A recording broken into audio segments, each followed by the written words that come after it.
Aji Sawaje yow bul fàtte 2013 fii la door ba nga jooy yow bul fàtte 2013 loxo yi ci kaw loxo yi ci kaw loxo yi ci kaw Cité dawle door yow waray la salaamaaleykum monde du football donc comme niñ ko tàmm di defee tey ñu ngi fi nga xam ne mooy Jàppo demi-finale oblige moo tax ñu ne nañ ñëw fi nga xam ne mooy ASC Jàppo mi war a jàkkaarloo ki nga xam ne mooy ASC Aïnou Mady njëkk si ñi nga xam ne ñooy Jàppo waxtaan ak ñoom xool préparation bi au niveau de l'ASC nan lay demee et tout ça xool ambiance bi et tout fan la yem donc le 8 ñu war a jàkkaarloo ñaari ASC yooyu nekk ASC yu mag fi nga xam ne mooy Kër Massar. coach Tafa ñu ngi lay ziar. doole ziar bu baax instant di coach Tafa nga jógee si match yu métti dina dem du dem coach Tafa dajeeg mentoram gañu ko quart de finale mais coach Tafa da nga teggi ndawal nag. non du teggi ndawal daf ñoo jàngal ba ñu mokkal rek. waaw ñu ñëw jéem a kii dañ doon tari rek c'est ça. liggéey bi d'accord léegi nag ñu dem si rendez-vous bu am solo loo xam ne histoire la Kër Massar ñëpp koy xaar muy diggante Jàppo ak li nga xam ne mooy Cité Aïnou Mady coach nan nga préparé match boobu noonu. waaw alhamdulilah ñu ngi sant bu baax match boobu dañ ko préparé comme ni ñu préparé contre yeneen match yi ñu weesu match yi ñu joué fii yëpp ci ñaari jàll yëpp ay quart de finale la si ñun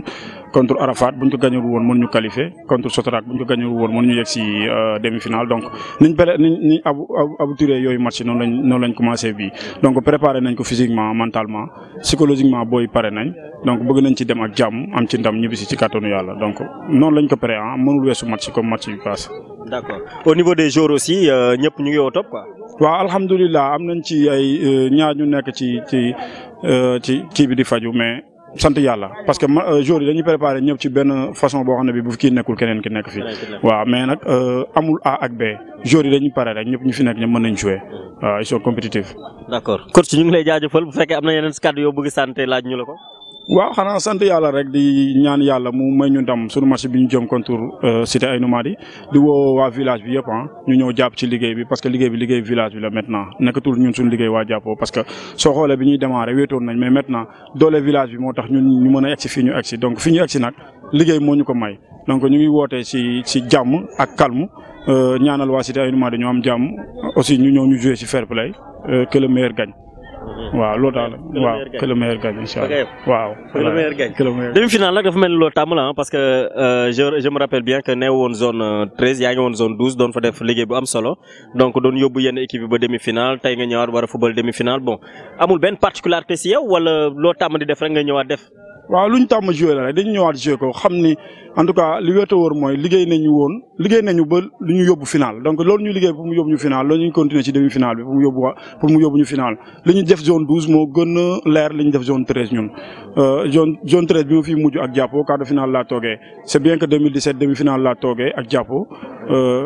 partiro bi Grand Médine moomu dóor mais ñëwaat naa demi finale ak ASC Jàppo war a dajeek Cité Aïnou Mady bi nga xam ne moom mujjee dóor quart de finale fii Stade Mbao donc man tamit dama ñëw pour jël si revanche bi rek c'est ça revanche la dañuy ñëw pour jël si ko te yaakaar naa dañ ñu koy jox incha allah. d'accord ñu ngi lay jaajëfal coach. Cissé nekk koo xam ne kenn dootu ko présenté mun naa ne Kër Massar donc mu ngi bay waaram si lu bari si li nga xam ne mooy footballu Kër Massar donc nekk également un responsable au sein de l'ASC Jàppo Cissé ñu ngi lay ziar. maa ngi lay ziar bu wér sama frère di la nuyu di leen dalal ci suñu kër gi ASC Jàppo.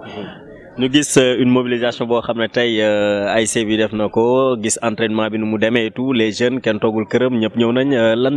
maanaam demi-finale moo ni mel wala. non Jàppo moo ni mel. waaw demi-finale bi nag respecté nañ demi-finale yi comme yeneen demi-finale yi fi daan jàll. respecté match bi comme yeneen match yi fi daan jàll mais Jàppo moo mel nii man nag maa ngi Cissé Diop comme ni nga ko waxee léegi kenn dootuma présenté mais man maa ngi wax ci turu supporters yi maam koor kii ma taxawal mooy le président maa ngi wax ci seen tur di leen dalal jàmm ci kër gi yaakaar naa yéen fii kër gi seen kër la di waajal match bi comme yeneen match yi fi daan jàll waaw en tout cas le 8 match bi du comme yeneen yi fi doon jàll de lii demi-finale la de saay waaw demi-finale la mais demi-finale mënul weesu demi-finale waaw ñun match bi ñu weesu bii passé j'espère que match boobu mooy match yi gën a métti suñu match bi métti na ci football métti na ci préparation métti na ci financement te yàlla dimbali ñu am ay dirigeants yoo xamante ne fayat nañ ba ñu génn ci suñu match bi ñu am ay supporters yoo xamante ne préparé nañ ko comme niñ daan préparé ñoom tamit ci wàllu car ci wàllu t-shirt mobilisation lépp pare macha allah. en tout cas daal match bi match la ci match yi. d'accord ñu gis ne ASC Jàppo kenn du ko wax te du wax supporter ñu gis une mobilisation boo xam ne ASC Jàppo yàgg na ko def boo ñëw stade ñëpp dañuy xaar ASC Jàppo supporter kenn du wax dinañ ñëw wala du ñëw. li ñuy ñëwee mën naa ne ASC bu ñuy footballal li ngay gën a sóoraale si ASC Jàppo supporter la ñu gis bu njëkk ba une violence boo xam ne tey dañ ko doon gis au sein de l'ASC ñu gis année yi nga xam ne lañ jëm ni yëpp yi ñu weesu ASC Jàppo indi benn discipline bu extraordinaire mu ñëpp mu marqué ñi nga xam ne monde footballistique bi nga xam ne moo nekk Kër Massar travail la boo xam ne c'est à la base wala waxtaan la boo xam ne dañ ko def au sein de vous wala lan moo tax lu bees loolu ñëw. waaw loolu dama yaakaar ne du lu bees loolu fi la nekkoon mais dafa nekk ne ay sayu bale boo ko tasee rek mu yomb damm mais j'espère que sayu bale bi dañ ko boole mu nekk benn say. Jàppo amoon na ay président supporters yu fi daan jaar mais communication bi daawul jàll. man mii bokkoon naa ci les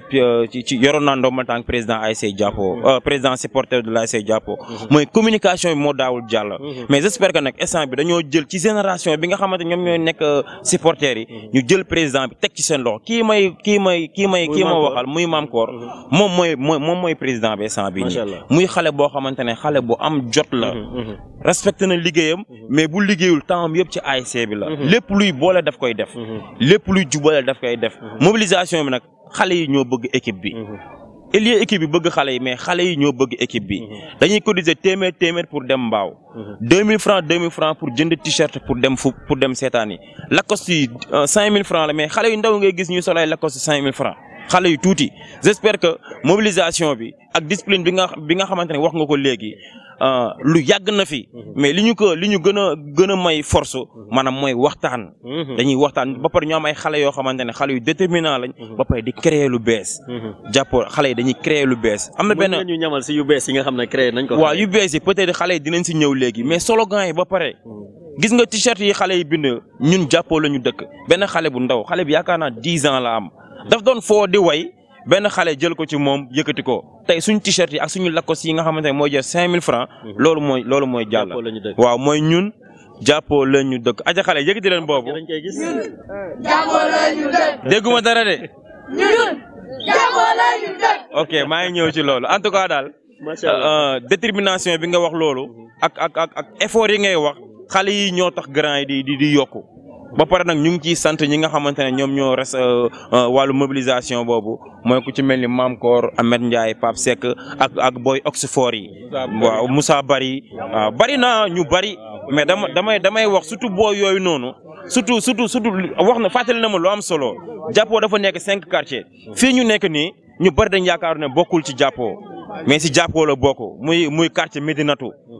suñu maam Ndiane ba yàlla na ko yàlla yërëm xare ko aljana juróomi quartier lañ. Sanca ba moo nekk côté mairie ba Daaru Salaam moo nekk toujours su Ñanjoraan ak jardin 5 quartiers la ñu boolee nekk benn ASC muy ASC Jàppo ñuy ay lébu nag ay lébu lañ moo tax suñu mobilisation muy am doole parce que suñuy deret bu tàngee rek gars yi dañuy ñëw.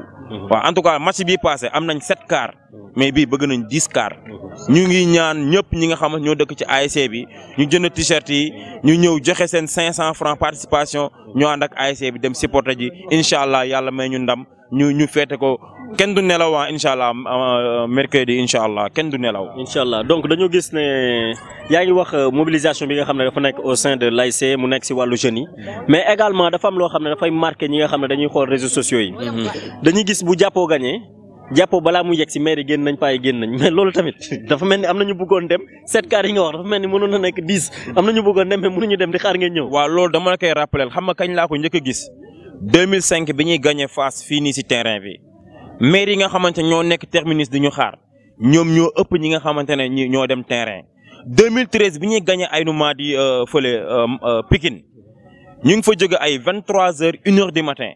fii nii ñu ngi fa egg si ay 2h 3h moins du matin maire yi lañ fekk ci terminus bi ñu toog di ñu xaar bés boobu noonu 4h du matin la ASC Jàppo tëdd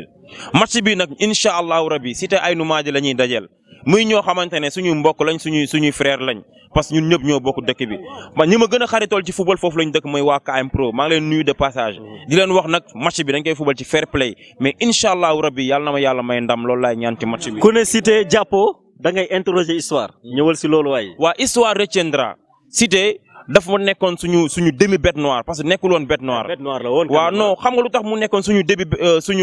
demi mesuré dama koy demi mesuré parce que Cité musuñu football match 90 minutes mu gagné ñu. li ma lay wax nii fu leer laa ko teg histoire fi la ma fekk Cité football nañ ak moom fii nii terrain Kër Massar bi ñu football 45 minutes benn supporter yu Cité moo yàq match bi moo sànni xeer. waa jàppoo xam nga violence ñoom boo leen cuqee rek dañuy fayu bi ñu répondre une semaine ñu tëggaat match bi mbaaw mooy LG mbaaw 80 minutes lañ football ñu daaneel suñu joueurs yëpp suñu joueurs yi seen biir yi di métti match boobu yeggul 3-1 la match bi mujjee mais félicité nañ Cité ci match boobu noonu. bi ci des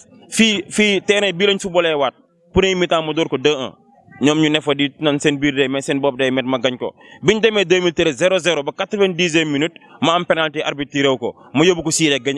série gañe ko bis des Malika lañ dem ñu football 0 bi partout ñu dem série penalty mu gañe ma kon Cité man ak moom histoire moo ñu boole. moo mujjee sa kaw fu mu toll Cité moo mujj sama kaw mais demi-finale bi lan la war a nekk. non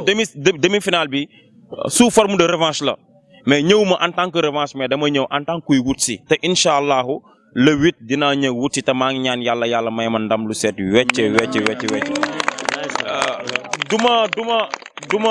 duma terminer sama kàddu te santuma ñi nga xamante ne ñoom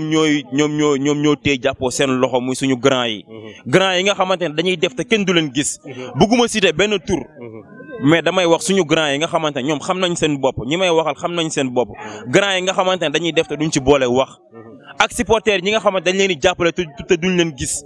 supporters yi maam ko dee na ma léegi ne ma Thiaw Ndiaye mais damay wax turu Thiaw Ndiaye kese mais day yóbbaale ñi ci des ñëpp en tout cas daal gën leen a jàppale ASC parce que nee naa leen jàppoo boo amee xaalis kenn du ko gagné ci dëkk bi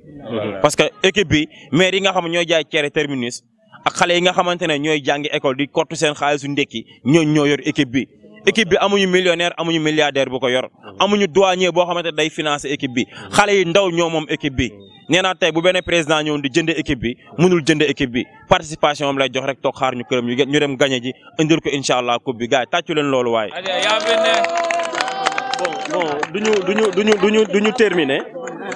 duñu terminer te duñu wax si li nga xam ne mooy déplacement yu métti yi gis nañ ne Kër Massar quand même c'est vrai que si terrain central lañ doon footballé dem ba tey vision yi nekk dem ba ëpp li nga xam ne mooy bëgg-bëgg yi tey ñu ne dañuy dem fi nga xam ne mooy stade football yi match yi ñu gis ne déplacement bi quand même pour toutes les ASC qui sont à Kër Massar day metti yow lan nga mën a Kër Massar amul stade ñu jëm si ay élections yoo xam ne ku nekk taxaw na samp ndëndëm ne man bëgg naa est-ce que ban message ngay lancer ñi nga xam ne tey ñoom ñooy ñi nga xam ne ñoo bëgg a jël li nga xam ne mooy mairie Kër Massar te ñu soxla stade en tant que jeune. message bi mooy yaakaar naa bi mooy 3e fois ma koy wax mus naa ko wax ak waa KM Info mus naa ko wax ak waa KM Info dinaa ko waxaat dama ne ñi nga xamante ne ñoo samp seen ndënd tey pour xëccoo Kër Massar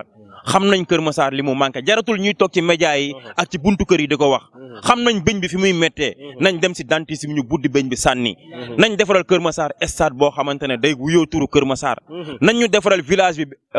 marché boo xamante ne suñu yaay dañ ciy toog di jaay te yooyu duñ leen matt. après xam naa nañ si ñëw quoi. waaw léegi Kor dañu gis ne mobilisation bi quand même au niveau du tribune buñ demee stade loo leen di waxtaanee la fii wala boo leen demee foofu ngeen di organiser la parce que dañu gis boo leen ñëwee jàppoo kenn du ne fan la ñuy toog ñoom fu ñu xës ba foo gisee bleu blanc rek xamal ne waa jàppoo ñu ngi ne le mais loolu fii la wala. waaw loolu avant ñoo dem terrain lañ koy programmer dañuy toog waxtaan si géttu béy la ñuy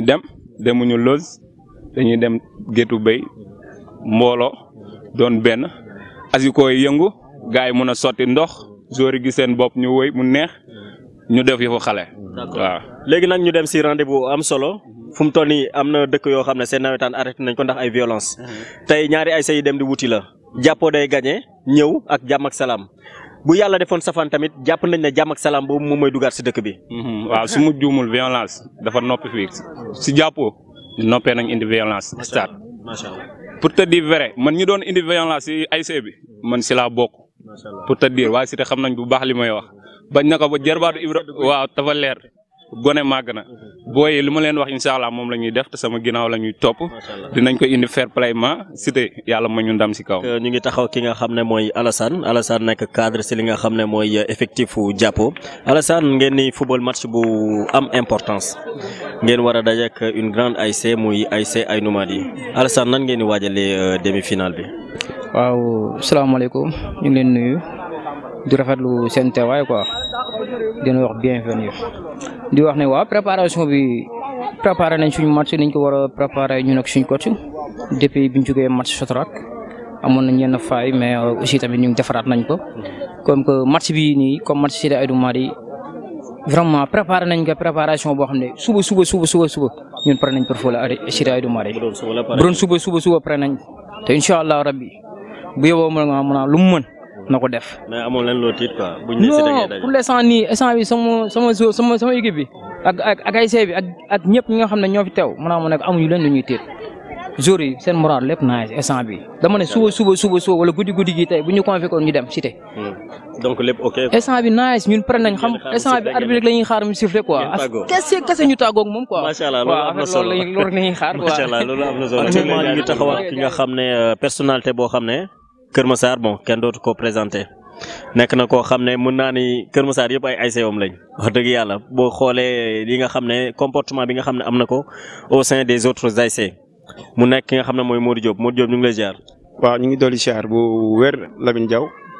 je m'appelle Mamadou Diop maa ngi dëkk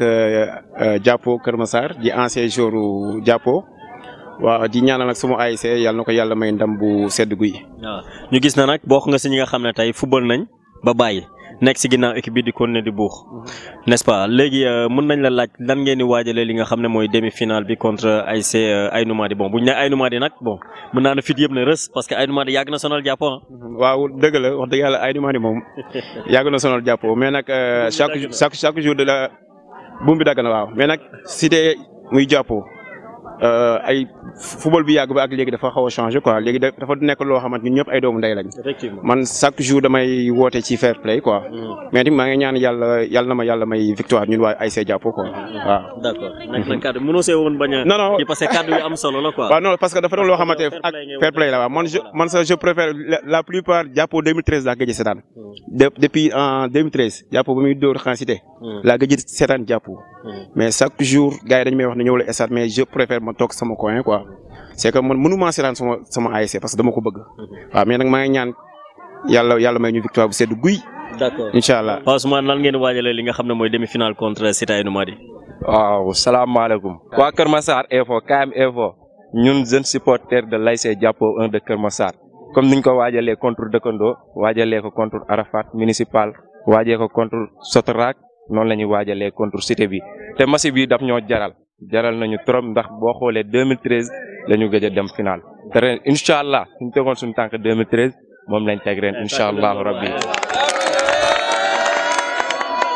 mais nag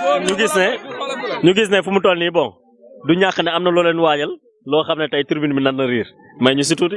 ambiance moom ñoo ko dàq Kër Massar les jeunes ambianceurs de Kër Massar sama gars yi waa Oxford a ngi nii ñoom laay àndal Francfort gars yi sunu mag yaa ngi nii Mam Kor Amen Ndiaye Moussa Bëri fii ñoo fi dàq def ambiance 1 2 3 foo ma woo bëgg naa foo ma woo bëgg naa ma wuyu si la Jàppo de jàmbaar la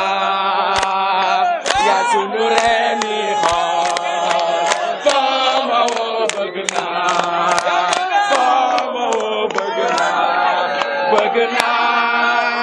la ma wuyu si la Jàppo de jàmbaar la yaa sunu reeni donc mu ngi nii tey boo xoolee li lañ leen indiloon si li nga xam ne mooy ambiance su nawetaan bi ñi nga xam ne ñoo war a préparer seen demi-finale ñu dem seeti leen ASC Jàppo teeru nañ ñu nag wax dëgg yàlla te teral nañ ñu ndax fi ñu tëjee am na solo lool donc supporters yi li mooy wane ne pare nañ dirigeants yi également dégg nañ kàddu yi surtout nag ci fair play bi nga xam ne woote nañ ko loolu la ñuy ñaan ASC yi nga xam ne ñu ngi dem demi-finale yëpp ñu woote ko comme ni ko Jàppo defee bu ko defee Kër Massar moom mooy gagné. ñu ngi leen di jox rendez-vous donc si beneen jour dem fi nga xam ne mooy ASC Aïnou Mady ñoom it ñu jël leen wan leen li nga xam ne mooy seen préparation merci.